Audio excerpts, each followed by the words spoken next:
wabarakatuh. Let me introduce myself. My name is Fia Azara Rahmadita. My NPM 234110111. I am from Management Class 23C. In this video, I will present material about internal measurement in strategic management. Oke, jadi di sini saya akan menyampaikan materi tentang pengukuran internal dalam strategi manajemen. Yang pertama ada pengantar, yang dimana pengukuran internal dalam manajemen strategik merupakan langkah penting untuk memahami kondisi perusahaan dari dalam. Nah, melalui proses ini, organisasi dapat mengidentifikasi kekuatan yang bisa dijadikan keunggulan bersaing serta kelemahan yang perlu diperbaiki. Hasil pengukuran internal menjadi dasar untuk menyusun strategi yang realistis dan tepat sasaran. Selanjutnya ada tujuan pengukuran internal. Apa sih tujuan pengukuran internal dalam strategi manajemen ini? Jadi, tujuan utama dari pengukuran internal adalah untuk mengetahui secara jelas kekuatan dan kelemahan perusahaan. Dengan pemahaman ini, perusahaan mampu menentukan strategi yang sesuai dengan sumber daya yang dimiliki perusahaan tersebut. Selain itu, pengukuran internal juga dapat membantu memastikan bahwa setiap keputusan strategi dapat mendukung daya saing perusahaan dalam jangka panjang.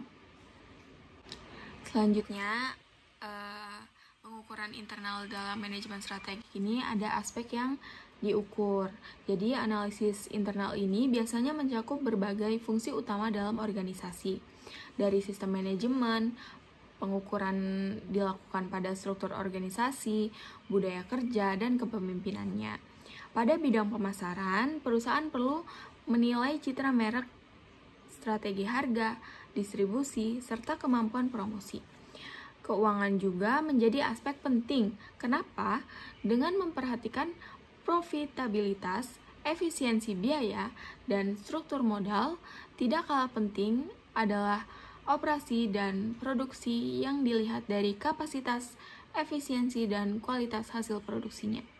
Sumber daya manusia juga menjadi bagian kunci termasuk kompetensi, motivasi, dan pengembangan karyawan.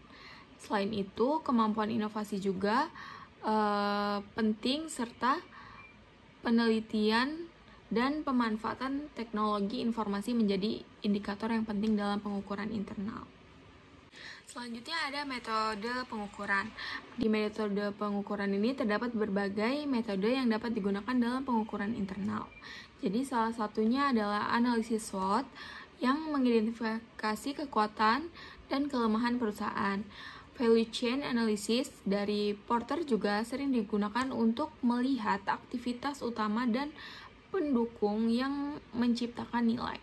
Dari perspektif research based view, perusahaan dinilai berdasarkan sumber daya dan kapabilitas yang dimilikinya. Metode lain yang populer adalah balance scorecard yang menilai kinerja dari tempat perspektif yaitu keuangan, pelanggan, proses internal, serta pembelajaran dan pertumbuhan.